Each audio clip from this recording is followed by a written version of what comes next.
Nesse vídeo aqui, eu conversei com o Enzo do canal Teacher Enzo sobre como é que foi a minha experiência e a experiência dele na hora de fazer o TOEFL. Se você quer saber todas as dicas para poupar o seu tempo e o seu dinheiro na hora de se preparar para um teste de proficiência, fica aqui com a gente que você não vai se arrepender.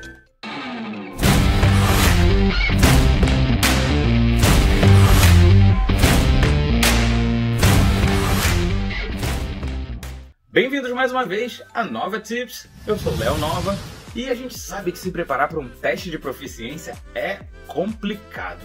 Então nesse vídeo aqui você vai ter dicas muito bacanas que vão te ajudar a salvar muito tempo, muito dinheiro para se preparar da forma correta para fazer esses testes de proficiência. Então de cara, já aproveita para deixar aqui o seu like nesse vídeo, não deixa de compartilhar com os seus amigos que estão tentando fazer um teste de proficiência também, tirar uma nota boa. E se ainda não tiver inscrito no canal, esse é o momento.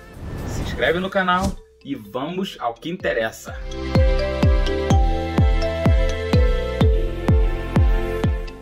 E aí, Enzo, beleza? É um prazer estar conversando contigo sobre esse tema tão importante que as pessoas têm bastante medo, né? Que é o teste de proficiência, seja o IELTS, seja o TOEFL ou qualquer outro teste de proficiência. E, na verdade, antes da gente começar a falar sobre isso, eu queria que você contasse um pouquinho sobre você, sobre a tua ideia do canal, por que tu criou teu canal. Fala um pouquinho mais pra gente.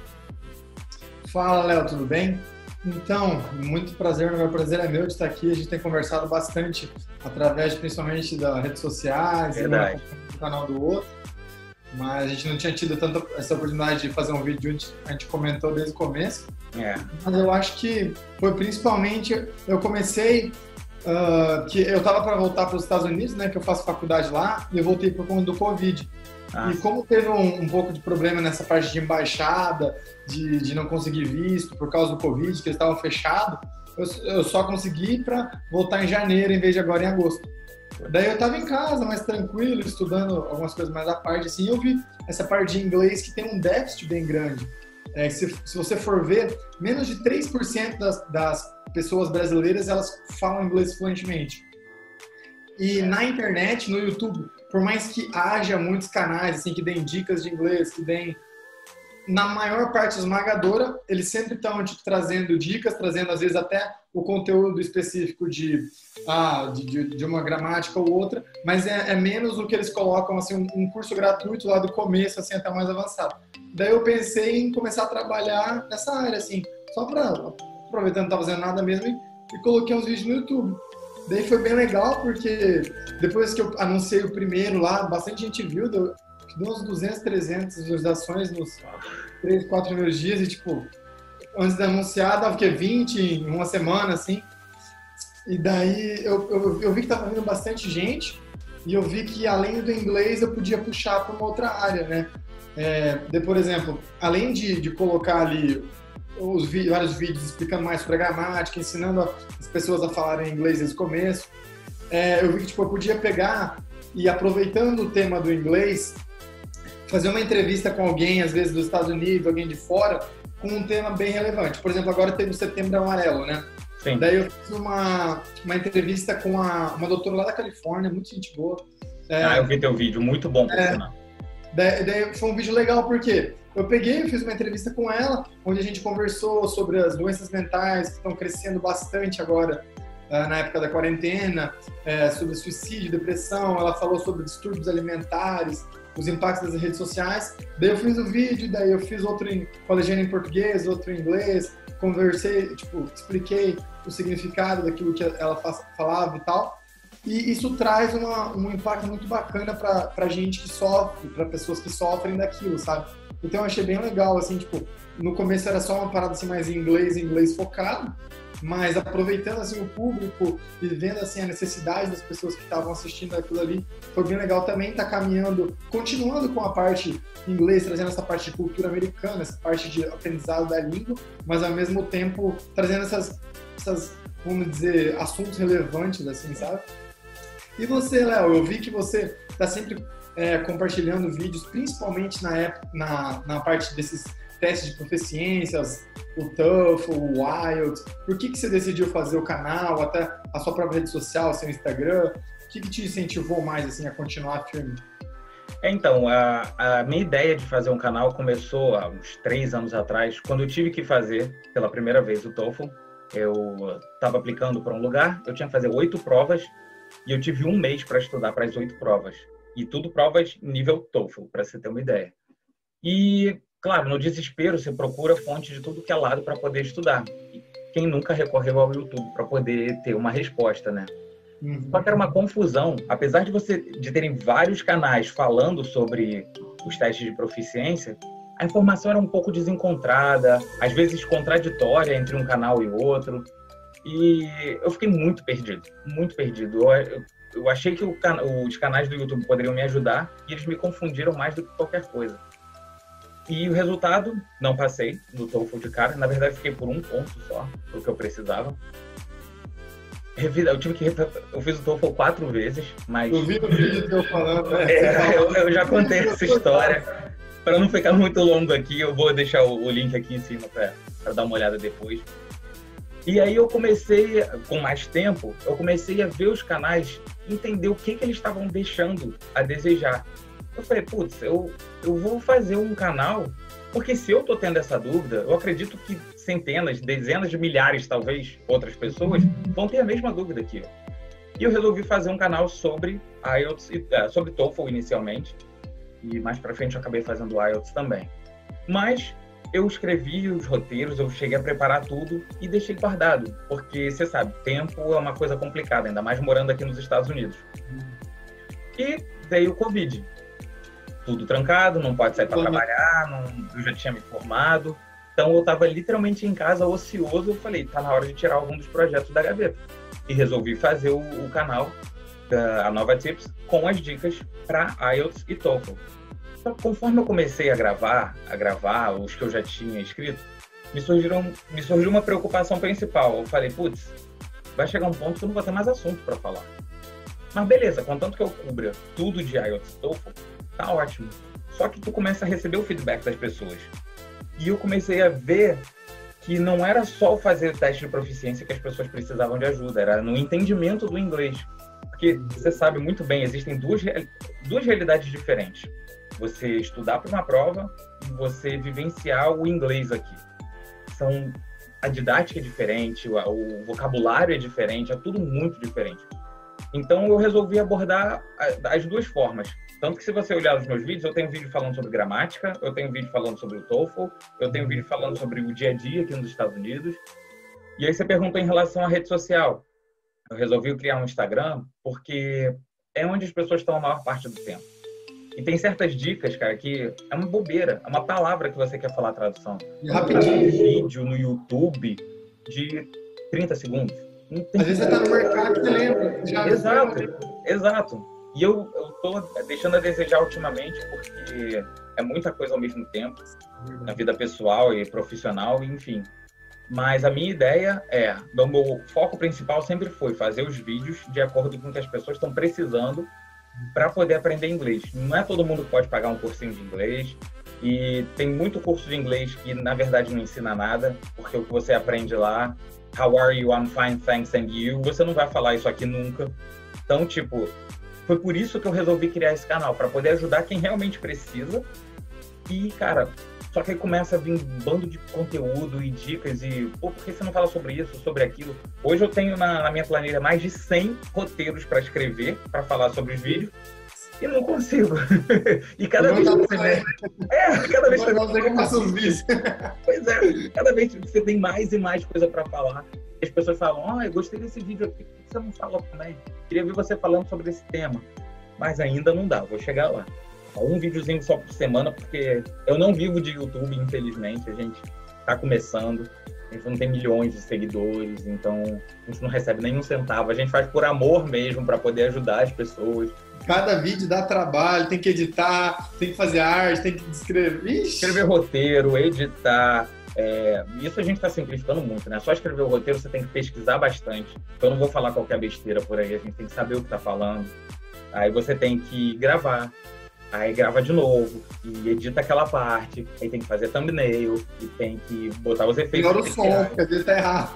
Exato, é muito detalhezinho. Mas enfim, long story short, foi por isso que eu comecei a fazer o canal no YouTube, para poder ajudar quem realmente precisa. E como eu estava desesperado para fazer um teste desse e não tinha recursos para poder buscar isso gratuitamente. E pagando, você nunca sabe se você vai estar comprando uma coisa boa ou não, né? Leva um tempo até tu descobrir. Mas é isso.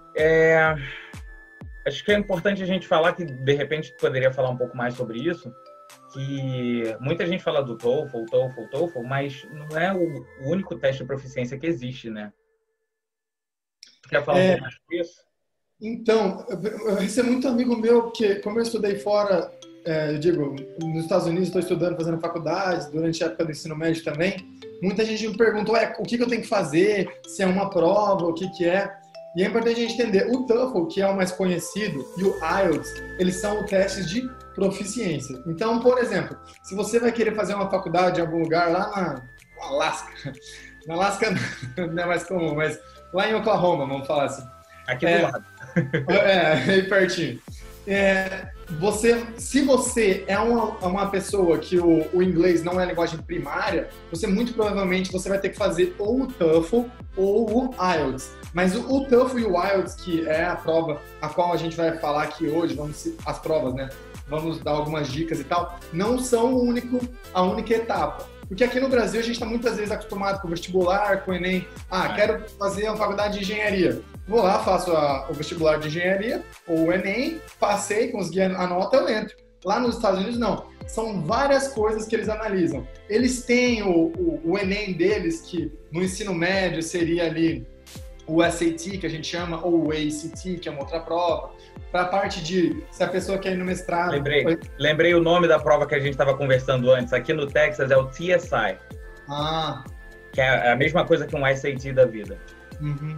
Daí, se a pessoa quer fazer um mestrado na área de medicina, acho que ela tem o MCAT, e na área mais de estatística ali, ela tem o GRE. Então, o TOEFL e o IELTS, é só uma das provas, uma das partes que você tem que fazer para estudar fora. Mas daí você tem esse exame de proficiência padrão, que é o vestibular deles, SAT, ou outro. Às vezes você vai ter que mandar as suas notas do ensino médio, as notas da faculdade, para ver se eles aceitam, às vezes uma recomendação. É um processo bem mais complicadinho do que no Brasil. Mas o TOEFL e o IELTS, que a gente está dando as dicas aqui hoje, é porque a gente não está tão familiarizado com ele, então é para ter meio que aquele atalho, sabe? Para você não perder tempo mesmo, para você não ir onde você não precisa ir. Então, que nem um amigo meu, ele estava falando, cara, eu estou estudando um monte de toda essa gramática lá dentro do básico. Eu falei, não precisa ir daí se é para o TOEFL, né? Mas é isso. Foi importante você falar isso, porque eu já recebi muita pergunta do tipo, mas eu faço o quê? Eu faço IELTS, eu faço o TOEFL, tem algum outro que eu possa fazer? E a resposta é, depende. Quem vai determinar se você pode apresentar os resultados de um ou de outro, se precisa, que é pouquíssimo provável, tá? Mas vai que existe algum...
gente acaba cometendo erro, porque o TOEFL em si, você não precisa nem saber tanto inglês para você se dar bem nele.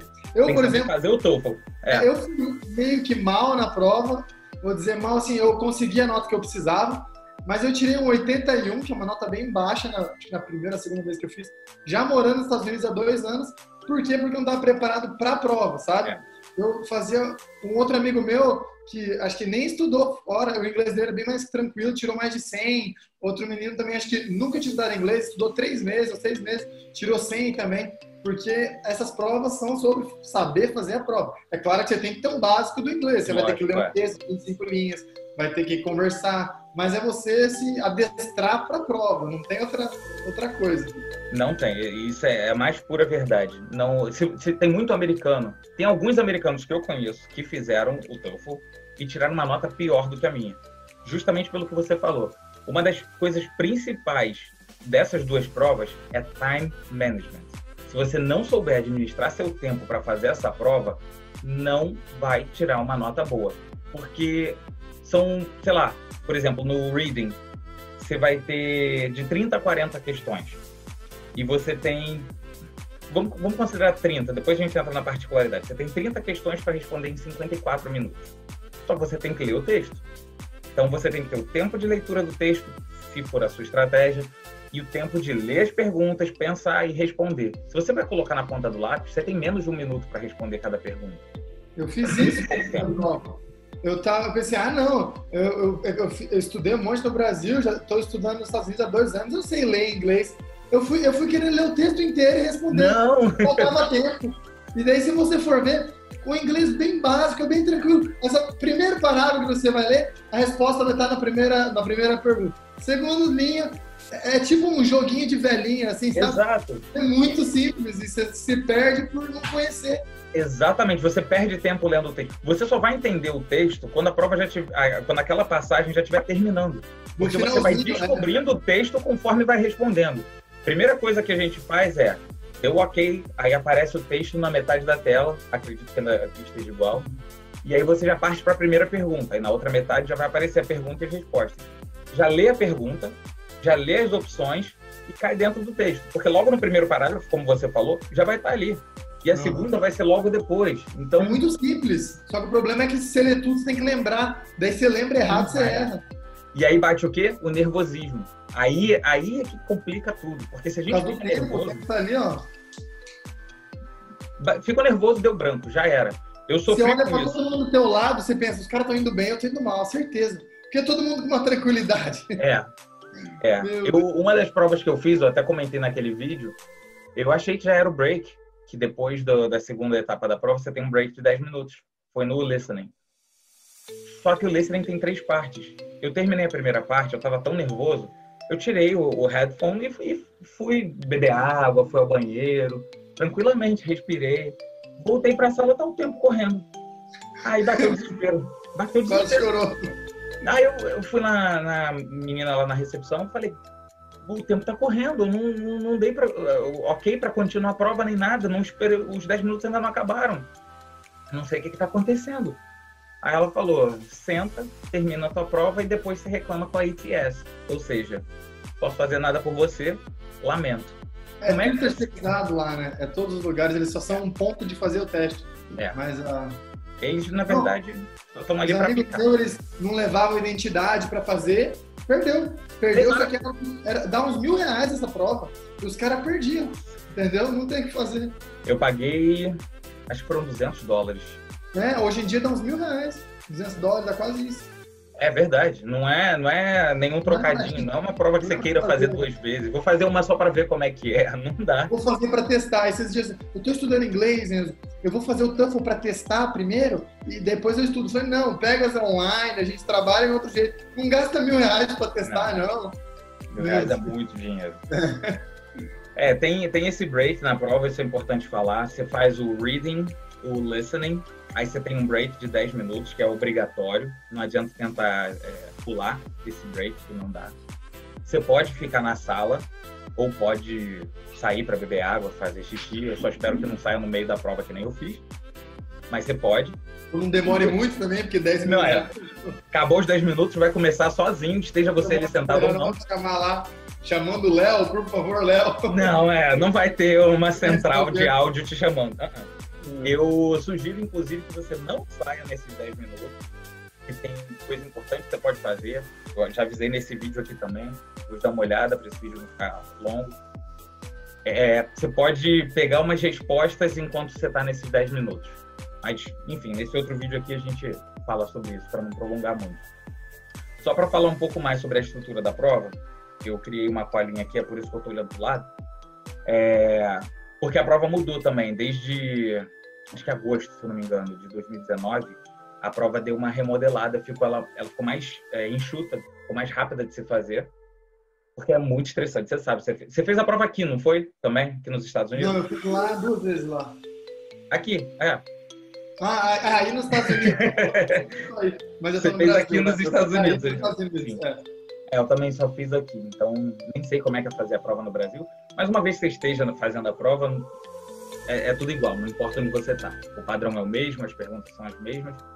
Aliás, eu vi uma novidade no site de que por causa do COVID, eles estão fazendo o Special Home Edition. Você pode fazer a prova de casa.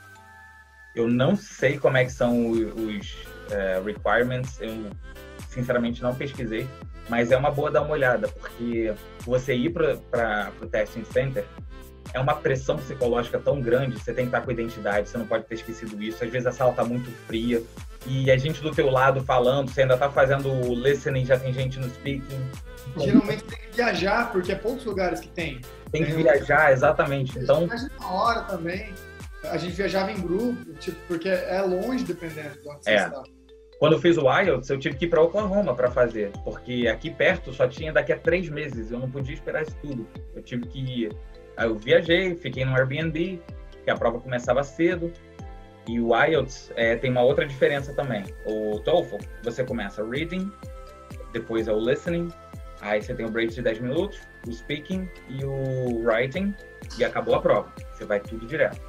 Já no IELTS, você vai fazer o reading, o listening, o writing e acabou. Você sai da prova e depois é que você faz o speaking, que é com uma pessoa, você não faz com um computador, como é no caso do TOEFL. Você tem uma pessoa que vai sentar na tua frente e vai te fazer as perguntas. Essa parte da prova, ela pode ser logo assim que acaba a tua prova, ela pode ser vários dias antes, ela pode ser alguns dias depois. Ela não tem que ser tudo no mesmo jeito, no mesmo dia.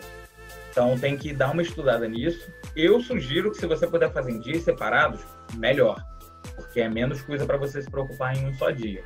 Como eu viajei para uma outra cidade, eu preferi fazer logo tudo de uma vez para poder voltar, porque senão ia ter que trabalhar, ia ter que ficar pagando hotel lá, não rola, né? Mas tem essas questões. Voltando para o TOEFL, como é que é o formato? Reading. Você vai ter de 30 a 40 questões, porque são 3 ou 4 passagens, depende. E vai ter de 54 a 72 minutos para fazer cada passagem dessa, cada texto. Depois você vai para o listening, que vai ser de 41 a 57 minutos. Não sei por que esses números quebrados, mas enfim, eles são malucos. E você tem de 28 a 39 questões para responder. Vem o break, como eu já tinha falado antes. No speaking, é um total de 17 minutos. É a sessão mais curta, mas sinceramente eu achei que é a mais puxada, mais tensa. Porque você tem, dependendo da questão, são 6 questões aí? Não, são 4 questões só agora. São 4 questões, mas para cada questão você vai ter de 30 a 60 segundos exatos para responder. E é o que o Enzo estava falando antes. Por mais que ele saiba inglês, você tem que responder o que foi perguntado em exatos 30 segundos. Então você tem que saber como é que você vai introduzir, como é que você vai dar a sua opinião, se for o caso, responder a pergunta. Se você falar menos de 30 segundos, você perde ponto. Se você falar mais de 30 segundos, o áudio corta. Então você nem vai terminar, perde ponto. Tem que saber como fazer a prova. E por último, que é o writing, que isso não mudou, são 2 tasks, né? São 2 redações que você vai escrever e um total de 50 minutos. Mais alguma coisa que eu esqueci? Não, é isso aí. Quando você estava comentando, eu lembrei. É bem similar com o que a gente já tinha comentado mesmo. Mas, por exemplo, a prova são dividida em 4 sessões, né? A gente tem ali a sessão do reading, que é a leitura. Muita gente, a pessoa fala assim, não, eu tenho que fazer o TOEFL, e no TOEFL tem bastante coisa para ler, porque eu tenho 25 linhas, dá um texto, dá uma página. Então eu vou melhorar a minha habilidade de leitura, vou começar a tentar ler bastante livros em inglês. Não estou falando isso para você não fazer. Ler livro em inglês é excelente, se você quiser melhorar sua habilidade em inglês, vai ler bem melhor. Agora, se você quer focar no TOEFL e tá com pouco tempo, então, a não ser que você vai ler só para relaxar alguma obra que está em inglês, e você quer estudar através da leitura, estude lendo as partes do reading do TOEFL, porque você vai se familiarizar com elas. A parte do writing, a mesma coisa. Eu lembro que o exame do SAT, que é tipo o Enem de lá, se você quiser uma nota boa mesmo para entrar numa college tipo de Ivy League, que a gente chama, que é tipo Harvard, Yale, Stanford, você tem que estar, tipo, além de escrever muito bem, você tem que usar palavras que são um pouquinho mais peculiares e que nem todo mundo tá acostumado. Por exemplo, uma palavra chamada allure. A gente não usa isso no Brasil. Mas em algumas provas, se você quiser atingir aquela nota lá em cima, você tem que usar essas palavras mais técnicas, porque eles percebem que você é mais, sei lá, mais culto ou algo do gênero. Agora, no TOEFL, não. Perceba o que o TOEFL quer da sua escrita, entendeu? Veja ali, a gente chama de uma template. Pega ali uma prova que ganhou nota máxima escrita no TOEFL, quase que nem para fazer para o vestibular, né? E ver o que tem naquela prova. Como é que ele fez para a estrutura, a formatação, sabe? Que dessa maneira você consegue uma nota muito melhor do que muita gente que não estava estudando tanto. O speaking é a mesma coisa. Por mais que a parte do speaking do TOEFL, que ele te dá ali 30 segundos, você fala, por exemplo, ele vai falar assim, fale sobre as árvores da sua cidade. Daí ele vai deixar você pensar por 15 segundos e você vai falar por mais 30 segundos. Eu uso nas minhas aulas particulares que eu dou pra gente, que tá um inglês um pouquinho mais avançado, que é um pouquinho mais travado. Então, às vezes a gente faz esses exercícios pra pessoa se soltar mesmo. Mas esse é um exercício simples, porque você só tem que falar por 30 segundos. Por mais que a pressão do tempo, você tem que aprender a falar certinho por 30 segundos, ou aprender a falar por 1 minuto. Quando você estiver praticando, você vai estar com o reloginho do lado. Você falar por 30 segundos ou você falar por 1 minuto, se a gente tivesse um exercíciozinho agora de inglês e o Léo falar, Enzo, fala pra mim como é a sua cidade em inglês, 30 segundos, pá. Pra mim falar isso é muito mais fácil do que eu ter que desenvolver uma conversação com o Léo, onde ele vai falar em inglês, eu vou responder em inglês, mas mesmo assim muita gente que tem essa habilidade não consegue. Então, a prova é só estudar a prova, sabe? É simplesmente isso, que nem o Léo falou. Por isso que foi até legal que ele fez um breakdown, assim, ele categorizou essas sessões, a gente conversou um pouquinho mais, mas não tô abnegando ou falando que não é importante você estudar de outras maneiras, desenvolver de outras maneiras, mas se o seu foco é específico na prova, e você precisa, às vezes, até com uma urgência, foque-se com os conteúdos da prova, porque em pouco tempo você vai melhorar a sua nota assim, de maneira extremamente e sem precisar de um background linguístico no inglês grande. Exato. Eu fui de 82, se eu não me engano, que foi a minha primeira nota, que foi bem baixa para o que eu queria. Eu fui de 82 para 107, só praticando e praticando. Porque você começa a entender o padrão, eles têm um padrão de perguntas. Então, mesmo que você não... Inclusive padrão de respostas. Mesmo que você não entenda direito a pergunta ou não tenha achado de fato a resposta, num reading, por exemplo, de cara você já consegue eliminar 2. Que não tem nada a ver com o que está sendo dito. E das outras 2 que você ficou em dúvida, obviamente uma é certa e uma é errada. Mas você já reduziu, você aumentou suas chances de acertar para 50%. E com o tempo, você começa a saber qual é a resposta, saber achar no texto, mas praticando 50 vezes, 100 vezes. Não é, eu já fiz 5 vezes esse teste, já estou preparado. Não tá. Eu, no próprio reading, a primeira vez que eu fiz, eu tirei 18. E da 4ª vez que eu fiz, eu tirei 29, de 30. Ou seja, eu errei uma. Infelizmente, a gente não tem como saber qual.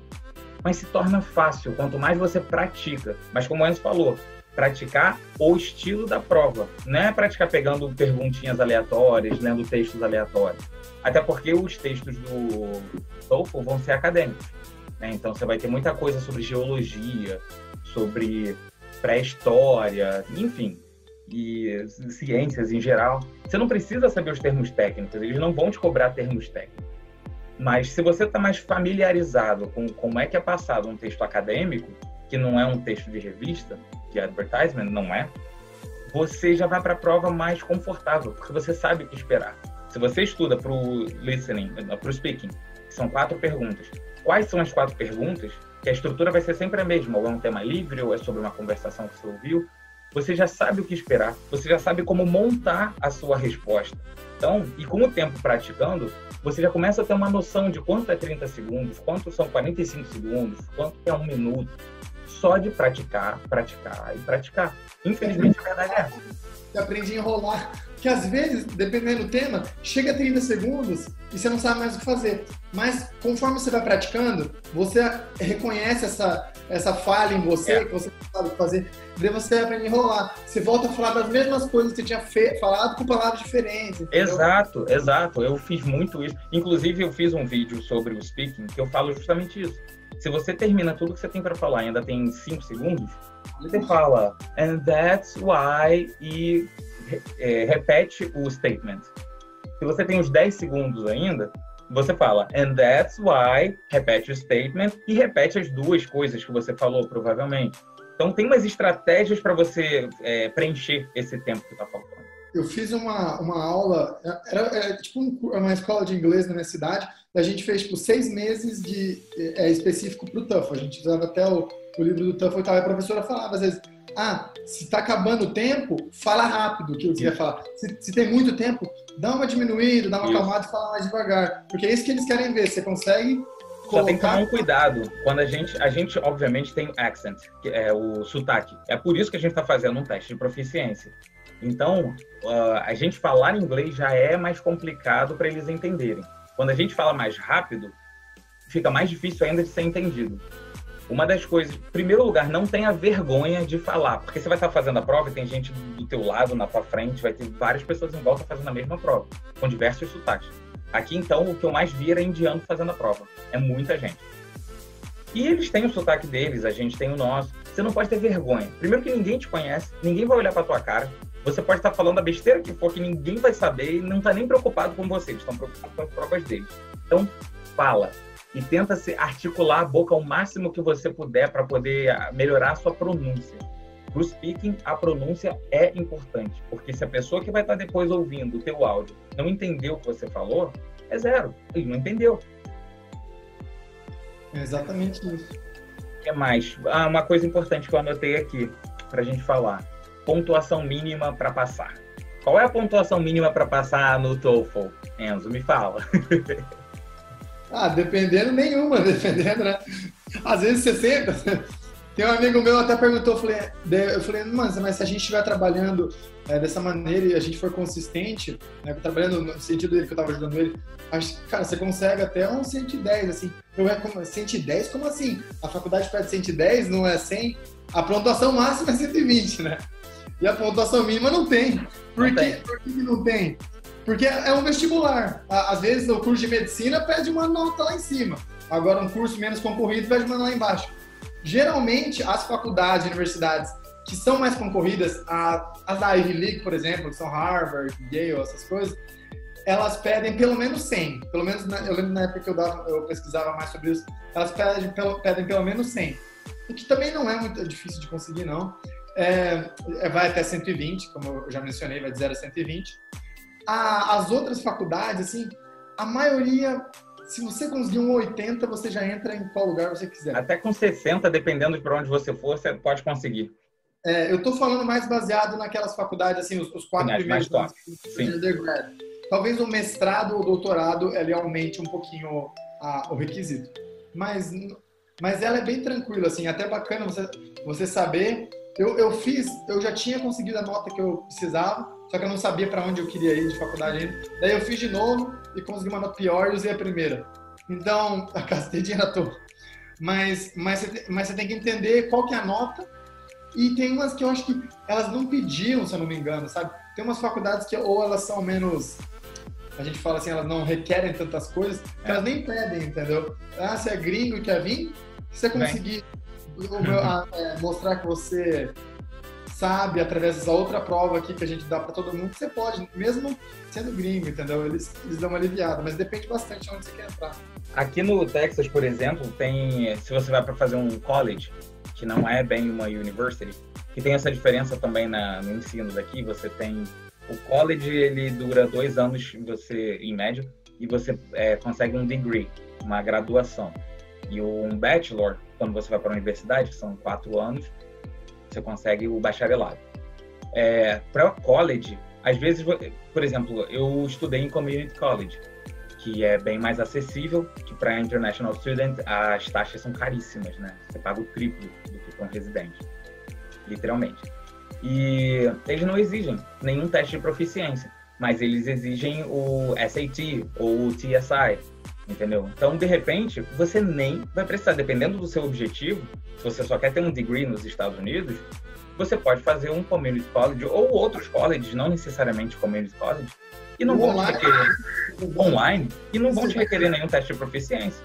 Então, é importante, primeiro, você determinar qual é o seu objetivo. Eu quero ir para a universidade X, eu quero ir para o college Y, eu quero fazer o cursinho Z. Se você não souber o que você quer, você não vai saber qual o teste de proficiência você precisa e se você precisa. Pode ser que nem precise. Mas, Léo, uma coisa muito comum, que eu lembro aqui no último ano dos Estados Unidos, aí nos Estados Unidos é que eu tô aqui no Brasil, mas o que a galera vê? A galera, às vezes, eles têm, tipo, eles aplicam lá para umas 10 faculdades, eles veem qual que eles entram, eles veem qual que eles querem, só que algumas das faculdades só vão falar para eles se eles foram aceitos ou não, mas para quase quando eles estão se formando. Então, tem umas pessoas que já sabem para onde eles vão, sabe para onde eles querem ir, no comecinho do primeiro ano, do último ano do ensino médio. Tem outros que só vão fazer a decisão mesmo, acho que é dia 1º de maio, que é o dia oficial de decidir para onde você vai na faculdade. Todo mundo vai para a escola com a camisa da faculdade, bem bacana. Então, tipo, se você às vezes não sabe ainda para qual faculdade exata você quer ir, mas você já tem um padrão, assim, tipo, cara, eu não sei, mas eu sei que essas faculdades, assim, que eu estou mandando as minhas aplicações, elas estão todas pedindo 80. Sim. Eu não sei se eu fui aceito em qual delas, mas todas elas estão pedindo 80. Exato. Então, eu vou estudar para ter pelo menos um 80, que pelo menos eu me garanto, entendeu? Exato. Porque, nem o Léo falou, é ruim se você não tem um foco, não sabe o objetivo, e daí você não sabe para que você vai estudar, né? Então é legal você saber o que você está estudando. Mas se todas as faculdades estão no mesmo padrão ali, tenta mirar pelo menos no mais alto, que daí você conseguiria lapidar, né? E uma coisa importante também, você vai estar praticando bastante em casa, eu espero. Se você quer passar nessa prova, eu espero que esteja praticando bastante. E se o seu objetivo é fazer 100, como o Enzo mencionou, para ir para uma Harvard da vida, se você estiver em casa praticando e estiver fazendo 100, 101, 99, minha opinião, não é o suficiente. Porque em casa você está em um ambiente relaxado, bem ou mal, se tiver uma distração ou outra, você desconsidera, você fala, mas isso não vai acontecer na prova. Só que na prova, você não tem uma segunda chance. Fez alguma besteira, já era. Então, se você quer tirar... Não tem essa. Tipo, se levantar para fazer o xixi e a prova tá correndo, você não vai poder voltar atrás. Entendeu? Foi o que aconteceu comigo. Aí, por causa disso, eu tirei 23 de 30. Fora a parte de alimentação, né? Que você fica lá 4 horas, às vezes Exato. Você viaja, chega lá, não dorme. Eu não tinha dormido na primeira vez que eu fui para um jogo de basquete, não dormi direito, e daí fiquei com sono lá. Compromete. E podia ter, Então, tipo, se quer tirar 100, não descanse enquanto os seus practices não estiverem fazendo no mínimo 110. Você quer fazer 60, no mínimo 70, e por aí vai. No mínimo 10 pontos a mais. E chegando na hora, se pelo nervosismo ou por qualquer outro motivo você perder um ponto ou outro, pela margem, você ainda vai estar dentro do que você quer. E não vai ter desperdiçado R$1.000, ou seja lá quanto for à toa, né? O que mais a gente pode falar? Bom, por que as pessoas fazem teste de proficiência? Você comentou um dos casos mais importantes, que é ir para uma universidade. Mas também tem a questão de cidadania. Tem, por exemplo, o Canadá, tem um dos programas deles, se você quiser migrar para o Canadá, eles exigem que você tenha uma pontuação mínima de IELTS para cada sessão dessas. Então, ele é usado não só para ir para uma universidade, fora do Brasil, também pode ser para processo migratório e também pode ser para emprego. Quem é de TI, por exemplo, o mundo inteiro precisa de TI e paga-se muito bem. Eu já vi vaga de trabalho aqui nos Estados Unidos de TI pagando 70, 80 dólares a hora para trabalhar remoto, de dentro de casa. Então, só que, claro, se você não souber falar inglês, não souber se comunicar, não vai dar certo. Então, você tem que ter um teste de proficiência. Então, tipo, de repente, é uma boa para quem é de TI, quer continuar trabalhando do Brasil para uma empresa americana, com um teste de proficiência, de repente, você só precisa disso e consegue um trabalho desse. Imagina, Enzo, você aí no Brasil ganhando 80 dólares por hora para trabalhar dentro de casa. Real, tá brincando? Porque aí nos Estados Unidos você ganha em dólar, mas você gasta em dólar. Não sobra tanto assim. Imagina ganhar em dólar e gastar em real, que tá mais de 5 reais. Agora. Meu Deus do céu. Vai comprar uns carrão aí, vai ser o preço de comprar um Fiat Uno. Exatamente. Exato. Tá, vamos lá. O que mais que a gente pode falar? Tá, uma coisa que é importante sobre esses testes de proficiência é você saber a versão. Não existe só TOEFL e IELTS e acabou. O IELTS, por exemplo, tem 2 versões. Você tem a Academic e a General.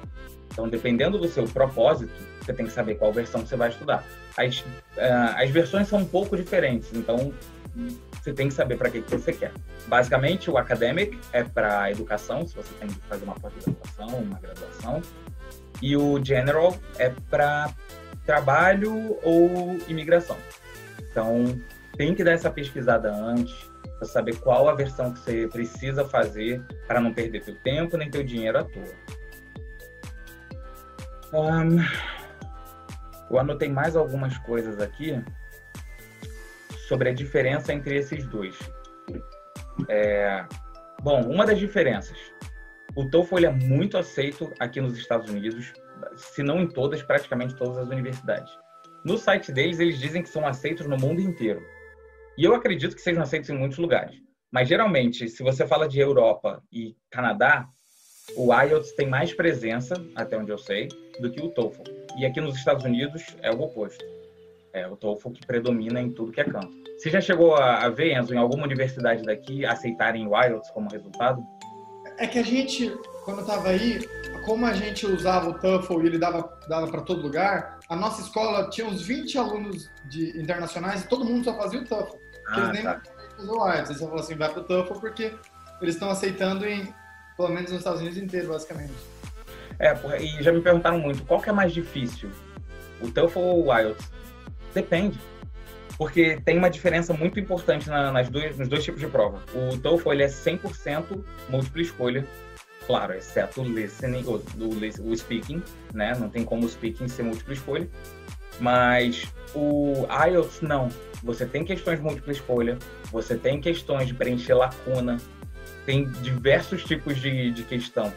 É uma prova mais complexa que o TOEFL. O TOEFL, como a gente já falou antes, é você saber estudar para aquela prova, saber fazer aquela prova. O IELTS não, já vai te requerer um domínio um pouco melhor, porque você vai ter que soletrar a palavra. E se você soletrar a palavra errado, escrever errado, você perdeu. Se a pessoa tiver um domínio do inglês, você recomenda ela fazer o IELTS, e se ela já não tiver um inglês tão consolidado, fazer o TOEFL, que você consegue mais estudar para a prova mesmo? Eu acho mais indicado, até porque o IELTS não expira. O TOEFL expira em 2 anos. 2 anos, então, seu resultado do IELTS, você vai carregar para sempre. Se você quer ir para uma instituição que aceita os dois, eu sugeriria o IELTS se você já tem um domínio melhor do inglês. Enfim, vai depender muito do caso de cada um. É difícil dizer qual que é o melhor ou qual que é o pior. Eu queria falar um negócio, Léo. Eu vejo muita gente quando vem me perguntar, né? Assim, geralmente a pessoa pensando mais em mestrado que vem conversar comigo. Eu quero fazer eu quero estudar fora, não sei o quê. Como é que é o TOEFL? E o pessoal, eles têm essa ideia, tipo, por mais o TOEFL ser importante, se você não tiver aquela nota do TOEFL, eles não te aceitam. As provas, principalmente a partir assim, de mestrado e até de undergrad, que a gente chama, que são a faculdade normal aqui no Brasil, as provas específicas e alguns outros requerimentos são muito mais difíceis do que o TOEFL. O TOEFL, o Léo tá falando muita coisa bacana e é muito legal, principalmente na parte de trabalho E dependendo de algumas faculdades, tipo, uma community college, que é uma que ele comentou agora há pouco, aquela que ele comentou que para brasileiro é bem mais caro, as community colleges, não necessariamente que elas sejam piores do que as faculdades normais. No Brasil a gente tem essa ideia de, não, essa é melhor. Verdade, muito bem observado. Lá tudo é bom, quase. Não, mas às vezes elas têm um requerimento menor, mas se você quer ir para algum lugar onde seja bem competitivo, eu não vou nem falar que seja melhor ou pior, porque que nem eu estava falando, não é porque o lugar é mais ou menos competitivo, mais fácil ou mais difícil de entrar, que ele é melhor ou pior, principalmente se tratando de Estados Unidos.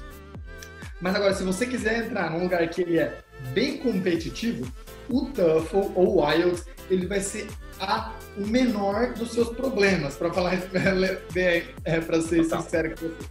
Ele vai ser o menor do menor dos seus problemas. Porque o resto do processo, não vou dizer que necessariamente é difícil, mas ele requer mais esforço. Eu lembro que quando eu estava no último ano do ensino médio, e você tem várias faculdades que você pode escolher, né? Você manda aplicação e tal. E uma delas, geralmente, você escolhe uma ou duas, que você provavelmente não vai conseguir entrar, mas uma bem mais difícil. E eu peguei uma que era tipo no nível Ivy League, que era a Universidade de Chicago, que é quase tão difícil para entrar quanto em Harvard. A quantidade de estudo que eu tive que colocar para passar no Enem de lá, que é o SAT, memorizando palavras do inglês bem arcaico, tipo Iliad, tipo umas palavras nada a ver que a gente nunca usa, que não sei por que eles te pedem. Sabe, se você quiser uma instituição que seja bem complicada mesmo, o TOEFL vai estar lá e não tem como você tirar uma nota menor do que ele e entrar. Agora, as outras coisas que você vai ter que fazer, a sua nota no exame de proficiência específico, eu tô falando não o TOEFL, mas o exame de proficiência, não, perdão, o exame lá, o vestibular deles, o SAT, as suas notas que você vai ter que ter vão ter que ser assim, as mais top das top. O trabalho que você vai ter com o TOEFL vai ser o menor. Então, estou falando dos lugares mais competitivos. De novo, talvez você vai encontrar muito lugar que o TOEFL vai ser o pior dos seus problemas, sabe? Que o TOEFL, que a faculdade não é tão difícil de entrar e que ela não é um lugar ruim, mas nos lugares mais competitivos, o TOEFL, se você conseguir fazer aquelas provas que os caras que os caras pedem para você, o TOEFL ou o IELTS vão ser a menor dos problemas de vocês. Agora, não menospreze a prova, não pense que você fez a outra prova, não faz que nem eu fiz, que me dei mal de fazer de novo, não menospreze a prova, pense que você fez, estudou um monte, porque a prova, ela é tudo sobre saber como fazer ela. Eu disse sobre domínio de inglês e domínio na prova. Você não pode, por mais que eu estou falando, não fique só olhando para o TOEFL, porque o resto vai ser mais complicado nas universidades mais competitivas. Tenha, assim, um entendimento de como fazer ela. E, que nem o Léo falou, se você vai precisar de um 100 para entrar na universidade X, certifique-se que você consegue um 110 ali em casa, sabe? Porque o TOEFL, a maneira com que as universidades elas te aceitam nos Estados Unidos, todos os outros valores são variáveis. Vamos dizer assim, o SAT, que é o Enem, eles aceitam ali, você pode conseguir do 1.400 ou 1.600, às vezes até com menos, dependendo do resto do seu currículo. As suas notas, você consegue ali, se você tiver até um 95, assim, geralmente eles pedem 100, porque eles vão até mais de 110, eu estou dando um exemplo. Uhum. Mas o TOEFL não. Se você não tiver os 80, não é 80. Ou se você não tiver o 100, não é o 100. Não menospreze a prova, mas entenda exatamente qual é o seu objetivo. Tanto para com a prova, com a nota da prova, quanto para o lugar que você quer ir estudar, trabalhar, entendeu? É que nem a gente está conversando aqui em entrevista. Entenda a prova, estude a prova, veja o quanto eu preciso saber da prova, essa é a prova que eu tenho que fazer, entendeu? Para você não perder tempo estudando ou se dedicando numa coisa que não vai te ajudar e também não menosprezando, não deixando de estudar uma coisa que era mais rápido, mais simples e quebrando a cara depois, né? Verdade. Tudo questão de estratégia. Você tem que montar a sua estratégia. Não é sair estudando inglês de qualquer forma. Tô aprendendo inglês. Eu também estou aprendendo inglês. Eu moro aqui nos Estados Unidos há quase 4 anos e estou aprendendo inglês até hoje. Eu era tutor de inglês, eu ajudava International Student com inglês. Eu não sou formado eu não posso dar aula de inglês, teoricamente, eu não tenho formação para isso. eu ajudo com o que eu sei, mas eu tô aprendendo também. Tá todo mundo sempre aprendendo. Agora, quando eu estudei pro TOEFL, eu me preparei para o TOEFL. Eu não me preparei para aprender inglês para fazer o TOEFL. Quando eu me preparei pro IELTS, eu fiz o IELTS. Quando eu fiz as outras provas, eu me preparei para elas. E o que o Enzo está falando é justamente isso. TOEFL é um dos seus problemas, muitas vezes o menor deles, mas também não quer dizer que você tem que, como é o menor, eu vou dar menos importância. Não. Na verdade, você tem vários problemas que você tem que lidar ao mesmo tempo. Eu tenho a impressão de que aqui nos Estados Unidos, qualquer coisa relacionada à educação, você nunca vai estar focado em uma coisa só. Tem sempre vários problemas para resolver ao mesmo tempo. Você está estudando para o TOEFL, mas tem que estar preparando documentação para não sei o quê, você tem que estar estudando para um outro exame e tem que estar montando o seu currículo. Então, é cansativo. É uma sobrecarga muito grande. Não é impossível, mas eles fazem o teu esforço valer a pena. Se você realmente quer, você tem que se esforçar para conseguir. E quando consegue também, né, Enzo? Aí é só alegria. Pois é. O que mais que a gente pode falar? Léo, deixa eu só abrir um parênteses aqui. Eu acho que, cara, o que a gente está fazendo aqui na aula é meio assim, mostrando um caminho que a pessoa pode caminhar de maneira mais rápida, sabe? Para não se atrapalhar todo. E que nem eu falei do exemplo do amigo meu que falou que precisava de não sei quanto para o mestrado e estava estudando a gramática desde o começo do inglês. Ajuda muito se a gente sabe qual... Tá, vamos falar assim, não, eu sou dedicado, realmente eu quero estudar fora, eu quero ir lá, mas ajuda muito se você for no caminho certo. Não adianta trabalhar duro se você não trabalhar de maneira inteligente. Se você... Eu não sei, esse vídeo aqui vai estar no meu canal e vai estar no do Léo. Eu vou deixar... Se você quiser, se você tem um plano de algum lugar, algo já está mais próximo, assim, mais completo, mas você não sabe, cara, por onde eu começo para estudar para essa prova, para aquela prova, para o TOEFL, deixa aqui embaixo que a gente manda. Cara, teu objetivo é esse, presta atenção nisso. Porque a gente, como tem um pouquinho mais de experiência, a gente pode ajudar a vocês, às vezes, não gastar tempo ou até dinheiro em uma coisa. Entendeu? Aproveita e deixa aqui embaixo, que esse é o objetivo mesmo do canal, né? É ajudar as pessoas a terem, assim, um entendimento mais rápido, sem enrolação, que nem o Léo falou, que teve que estudar não sei o que. Então, se você já tem um plano, assim, de quer estudar em algum lugar específico, coloca aqui embaixo, ou até pode mandar, e deixar o meu Insta, o Insta do Léo também, isso pode mandar para qualquer um da gente, ou do Nova, ou do Teacher Enzo, pode mandar até no direct, se quiser, ou também nos comentários de algum vídeo, que a gente tenta sempre estar ajudando aí quem pode e tentando esclarecer qualquer dúvida também que às vezes ficou. Exato. Eu acho que o objetivo principal desse vídeo é, como você falou, é cortar caminho. Todas as porradas que a gente já levou para poder chegar no que a gente chegou, para você poder ter um resultado melhor, tudo que você aprendeu nessa jornada, a gente está compilando aqui para poder entregar para todo mundo que está nos assistindo, para poder entregar para você que... Se você está vendo esse vídeo é porque você tem interesse em aprender como é que você faz o IELTS, como é que você faz o TOEFL de forma mais eficiente. E é esse o objetivo. Não adianta você querer buscar...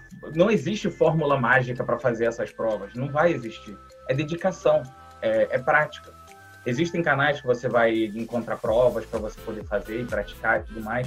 O mais importante é você avaliar o seu desempenho, não é só sair fazendo também, é o que eu falo muito, você não tem que estudar muito, você tem que estudar inteligente, você tem que saber o que você está estudando, onde que você está errando, para pegar essa parte ruim e a parte que você está mais deficiente e melhorar ela, para você poder aprimorar. Tenho certeza que o Enzo pode te ajudar bastante com isso, se você estiver tendo muita dificuldade com alguma coisa.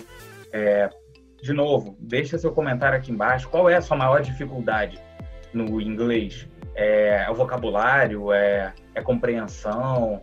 É o pensar em inglês, o famoso pensar em inglês? Tem uma série de coisas que pode ser uma deficiência sua, que se você não trabalhar nela, pode comprometer o resultado do teu exame inteiro. E, de repente, da aplicação para uma universidade, ou para uma imigração, ou para um emprego, né? É bem complicado, mas são coisas que a gente tem que ter em mente sempre, porque senão você só está perdendo seu tempo e seu dinheiro. É verdade. É os atalhos, né? A gente aproveitar quem já fez aquilo, pra gente aproveitar e aprender com os erros dos outros, né? Por mais que tem gente que fala assim, não tem como aprender com os erros dos outros, só tem que errar e só assim você vai aprender. Mas eu acho beneficiável, assim, se você Eu aprendi muito já com o erro dos outros, continuo aprendendo. Eu prefiro aprender com o erro dos outros do que eu ter que errar para aprender. Principalmente dinheiro, né? Porque às vezes eu pergunto, às vezes tem um amigo meu que mexe em uma certa área ou não, tô pensando em investir ou comprar sobre alguma coisa ou outra, daí pergunto para alguém que já tem bem mais experiência que eu, claro, né? Que já leu, já se formou mais a respeito, e fala assim, o que você acha, como é que eu faço? Isso compensa, isso não? Esses dias mesmo eu mandei uma mensagem pro meu primo perguntando numa certa área que eu tava pensando em entrar, tal, se ele acha que valia a pena ou não, porque não tem como a gente saber, né? Às vezes tudo é novo pra gente, e tudo que vem bonitinho, às vezes aparece curso de inglês, eu não sei lá das quantas. Curso de inglês, precisa aprender inglês. Mas, tipo, às vezes, se a pessoa nunca fez um curso, talvez ela não vai saber. Será que aquele é o melhor método, a melhor maneira dela aprender, entendeu? Pois é. Qual é o melhor método para você? Cada um tem um método de aprender. Exato. Uma coisa que me revolta é quando eu vejo nessas redes sociais, aprenda inglês em 8 semanas. 8 semanas, assim. Jura? 8 semanas, mas aprender inglês, acho que não. Aprender inglês? Eu moro aqui há 4 anos, eu já estudava inglês antes, e eu não sei inglês por completo. Esses dias mesmo, eu tive um hangout com os amigos, na casa de um deles, todos americanos nativos. Cara, quando você tá num ambiente mais descontraído, eles falam com gíria, eles falam rápido. Teve muita coisa que eu entendia o contexto, mas eu não entendia a palavra. Eu não sabia o que eles estavam falando. Tem muita coisa para eu aprender ainda, entendeu? Eu acho que é importante isso. Ninguém vai saber tudo. E às vezes o pessoal fica falando só pra você não parecer um bobão, você fica... Com certeza, igual aqueles bonequinhos em carro que só balança a cabeça. Tá todo mundo rindo, você ri, tá todo mundo chorando, você chora, porque você não sabe o que tá acontecendo. Isso aí mesmo. Gostou do filme? Gostei. A gente ia ver filme, nossa, não entendia nada. Tudo em inglês. Mas isso é muito legal. Eu assisti, desde quando eu cheguei aqui, eu me esforcei a me expor ao máximo ao inglês. Eu vim pra cá pra aprender inglês, cara, eu não vou ficar em casa assistindo série brasileira, eu não vou ficar vendo jornal brasileiro. Tu tem que se expor ao inglês, a leitura, a fala, escuta, tudo. E as séries, tinha muita coisa que eu não entendia e a gente vai deixando passar porque tu entende no contexto. Hoje eu já assisto um TV show, é raríssimo ter uma palavra ou outra que eu não sei. E quando eu não sei, como hoje em dia são poucas, eu pauso, pego tradução, pô, que bacana, não sei o quê. Porque eu só estou enriquecendo um pouco mais o vocabulário. Eu já sei a construção da frase, eu já entendo o emprego dos verbos, etc, etc. E, de novo, não existe um caminho linear para se aprender. Não é, aprendi o verbo to be, agora eu vou aprender tempo verbal, agora eu vou aprender... Não, você vai aprendendo tudo, meio que tudo ao mesmo tempo. Seu inglês ele vai melhorando são vários níveis. Não é eu sei inglês, eu não sei inglês. Eu sou muito forte em proficiência de speaking. Eu não tenho uma boa compreensão, mas estou desenvolvendo. São vários, esse prisma tem vários aspectos que você tem que tratar ao mesmo tempo. Eu me lembrei de uma coisa aqui, uma dica muito boa para as provas que eu usei. Eu separei, lá atrás você estava falando sobre as palavras tipo allure, palavras mais complexas. Pois é. Gregas, exato. É importante você ter algumas palavrinhas na manga. Palavras que você vai usar, você pode usar em qualquer contexto. Ao invés de você usar a lot of people, ou você pensar em alguma coisa similar. Porque nas redações você vai poder usar aquilo em algum momento. Você tem como dar uma mudada no curso do texto sem sair do tema para poder incluir essas palavras.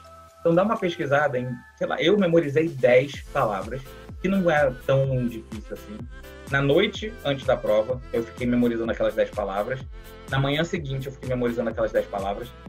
Quando eu cheguei, entrei, sentei na prova, eles te dão uma folha em branco, né? Para você escrever o que você quiser, como rascunho. Escrevi as 10 palavras ali, acabou, tirei aquilo da minha cabeça. Quando eu cheguei na parte da redação, eu tinha aquelas palavras ali. Eu já vi muito canal recomendando você usar sentenças completas, memorizar sentenças completas. Não indico. Porque se você tem uma sentença completa, muito bem escrita, com a formação completa, certinho, tudo direitinho, e a frase seguinte você vai com o... Porque a gente fomos... É óbvio que você memorizou aquilo. O examinador, ele não é burro. Ele sabe. Ele já corrigiu centenas, milhares de provas. Inclusive, eu trabalhei lá no Community College, que eu mencionei, e a menina que trabalhava comigo, ela corrigia provas do TOEFL, provas de redação. Então ela me deu várias dicas. Eu até comento sobre isso no vídeo sobre o reading, tá aqui em cima. Ela me deu várias dicas. Cara, não adianta você memorizar uma sentença inteira. Primeiro, sentença é muito mais difícil dela encaixar no tema do que palavras. Palavras você pode incluir em vários outros temas. E... Você encaixa errado. Você encaixa errado. Que nem as pessoas adoram pegar idioms, achando que eu sou americano, então vou colocar idiom, né? Acho que os caras ficam impressionados, né? Eles querem saber se você sabe falar inglês, não se você sabe falar inglês de uma maneira... Exato. Outra coisa que as pessoas esquecem. Usar todos os tipos de sentença, compound, simple. Você tem que usar tudo que você puder. E a gente brasileiro tem uma mania feia de, quando a gente está escrevendo, nossas frases têm 5, 6 linhas, você não tem ponto. Tá falando, eu fui no mercado comprar banana com meu primo João, que estava doente, mas ele ficou melhor e fomos assim mesmo. Em inglês você não vai fazer isso. Você tem que ter várias pausas aí. Você não pode escrever uma sentença tão longa dessa. 500 sentenças juntas em uma frase só. Então você tem que aprender a escrever para poder se comunicar em inglês. Eles não estão preocupados em saber se você entende a fundo sobre física quântica. Eles vão querer saber se você sabe se comunicar, expressando em frases gramaticalmente corretas, com pontuação correta, dentro do tópico. Claro que se é para falar sobre física quântica, você não vai estar falando sobre, sei lá, o plantio de semente de maçã. Você não vai estar falando sobre isso. Mas, se você for coerente com o tópico, com sentenças simples, com algumas palavras mais elaboradas, pronto, é isso. Você tem que ter consistência. Você tem que saber o que você está escrevendo, você tem que saber o que você está falando, para não ficar perdido. E para não deixar o examinador sem entender o que ele está lendo. Tanta dica para falar. Lembra de mais alguma coisa, Enzo? Isso aí. Então, próximo que você falou, porque se a gente não tiver além dessa consistência, enriquecer um pouquinho mais o vocabulário, uma redação, a gente pode até pensar em português mesmo, uma própria redação em português, com as mesmas palavras todas as vezes, ela fica extremamente pobre e mal escrita. Por que você acha que o cara que vai ler inglês vai ver que o cara só usou a mesma palavra? Por exemplo, a gente tem therefore, que é tipo um portanto. Você usa toda hora na redação, therefore. Tipo, pesquisa uma palavra só, tipo, pesquisa uma palavra also, que pode, que é tipo também, entendeu? Tipo, só para você ter o mínimo do mínimo ali, para tentar mostrar para eles que você sabe alguma coisa, mesmo sem precisar saber. Não que precisar saber esteja errado, mas tipo, às vezes você tá sem tempo para aprender inglês de verdade, pesquisa ali o mínimo, sabe? Para fazer uma redação ali, porque pela escrita é muito fácil você perceber alguém que escreve mal, que tem um inglês fraco, porque por uma repetição de palavras, uma repetição de padrão, que você percebe que ela não consegue sair muito ali da casinha, sabe? Exato. Nem necessariamente da casinha, mas que ela repete as palavras toda hora porque ela não sabe outras palavras, entendeu? E aprender palavra para escrever é simples, porque é quase uma memorização, que nem o Léo falou ali. Você tem que usar, como você comentou do therefore, palavras de conexão, são importantíssimas em redação. Você não pode simplesmente mudar de ideia numa redação sem você destacar isso com uma palavra de conexão, um however, um therefore, um nonetheless. Existem vários sinônimos, isso é fácil de achar, essa listagem de sinônimos de palavras de conectividade quando você está falando uma ideia contrária, quando você está adicionando alguma coisa. Isso enriquece e muito a sua redação. E evitar palavras pobres como good, bad, a lot, porque é errado usar? Não é errado usar, mas são palavras pobres, entendeu? Busca sinônimos para bad, sinônimos para good, ou reescreve a frase. É lógico, você não vai ter muito tempo para pensar, é por isso que é importante você praticar antes. O que acontece demais quando você pratica... A gente está falando de writing, então vamos manter nessa linha.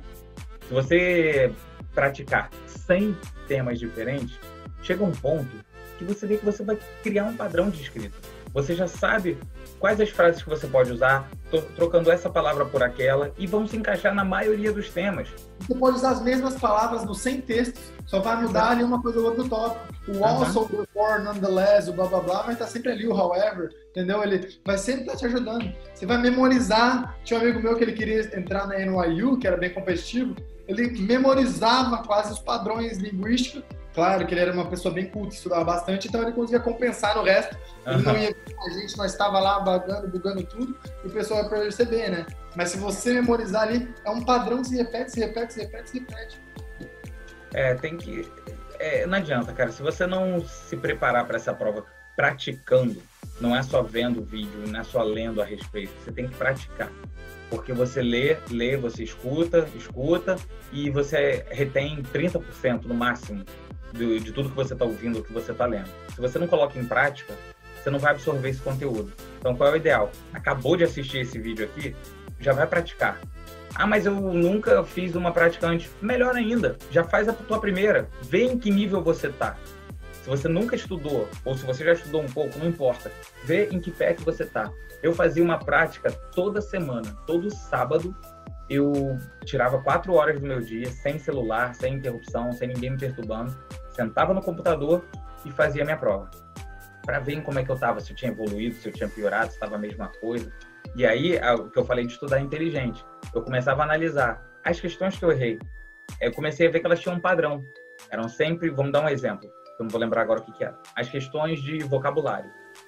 Então, meu problema estava na interpretação de texto. Então, eu comecei a focar mais em dicas para aprender a interpretação de texto. E assim você vai evoluindo e você vai melhorando sua nota. E, consequentemente, você vai aprendendo inglês melhor. O legal dessas divididas em etapas, por exemplo, o reading, ali acho que a primeira, se eu não me engano, é 25 minutos a primeira parte do primeiro reading, né?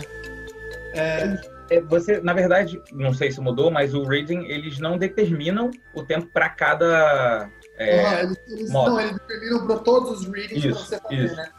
Mas como você... às vezes é difícil, né? Tipo, o Léo falou ali, às vezes tentar fazer essas 4 horas. Mas tem semana que não sobra aquelas 4 horas para você conseguir sentar. Se você não tem tempo, assim, uma vez por dia, eu vou fazer o reading, então, dá o que? 1 horinha de estudo, né? Entendeu? Você está fazendo a prova ali, em 4 dias você faz a prova inteira. Se você estudar todo dia com consistência, isso vai fazer uma diferença absurda. Não, total. O timing deles, que é o tempo, eles colocam ali em 1 hora pro reading, sei lá, speaking, eu não lembro exatamente. Ainda mudou. Foi isso que eu anotei aqui, deixa eu até dar uma olhada. Mas você pode estudar 1 horinha por dia, só aquilo lá, entendeu? Daí você se acostuma com o tempo e melhora naquela direção. É importante de vez em quando você fazer a prova completa, porque estudar por 1 hora seguida é bem diferente de estudar por 4 horas seguidas. E na prova, você não vai poder ter nenhum break. Acabei o reading, eu preciso de uns 10 minutos pelo menos para respirar. Pausa. Você não vai ter. Então, é bom você estar acostumado com o tempo de prova, até por questão de comida, porque você não pode entrar com comida nem água na prova. Você não pode sair para beber água ou fazer xixi a hora que quiser. Não é assim que funciona. Então, é bom você estar acostumado com passar 4 horas comendo só uma barrinha de cereal no break de 10 minutos, uma garrafinha d'água, aguentar ficar 2 horas de boa. Prepara seu organismo, prepara o seu corpo para fazer a prova, porque isso influencia bastante. Você fazer prova com fome, você fazer prova com frio. 2 dos testing centers que eu fui, tava um frio desgraçado. E foi no inverno. Eles vão deixar o ar-condicionado desligado. Não. A sorte é que eu tava com a camisa, tinha um casaco e tinha um outro casaco que eu tinha levado. Eu precisei colocar todos. E tava tremendo, com a mão congelada, porque a mão tá descoberta. Eu não ia fazer prova de luva. E isso afeta, porque você não consegue se concentrar direito, você não está na tua temperatura ambiente agradável. Tudo isso pode influenciar. Se, de qualquer forma, você ainda achar que está faltando alguma coisa, ou surgiu alguma dúvida que a gente não cobriu nesse vídeo, ou nos vídeos dos nossos canais, se a gente não falou alguma coisa, comenta aqui embaixo, a gente vai ter o maior prazer de gravar um outro vídeo, se for o caso, ou de simplesmente responder o teu comentário, se for uma coisa simples. O importante, o nosso principal objetivo aqui é fazer com que você se sinta mais à vontade para fazer essas provas, que você entenda essa estrutura das provas, para não precisar ficar gastando dinheiro e tempo à toa, não é não? Isso aí que eu falo mesmo. Aqui para ajudar mesmo, se precisar, manda lá, pode ser no direct, pode ser nos comentários. E para tentar otimizar aí o tempo, a energia, o esforço e o dinheiro, né, de quem precisar. Aí, qualquer dúvida, deixa aí embaixo. Qualquer sugestão também, a gente está super aberto para aprender mais, né? Sempre. É isso aí, Léo. Alguma coisa mais? Acho que é só isso. O aprendizado nunca acaba. Obrigado por vocês terem assistido até o final. Obrigado, Enzo, por ter aceitado esse convite para a gente fazer esse vídeo. O papo foi muito bom. Acho que a gente abordou bastante coisa importante. E é isso. Obrigado mais uma vez. Obrigado por ter assistido. E a gente se vê aí nos próximos vídeos, se Deus quiser.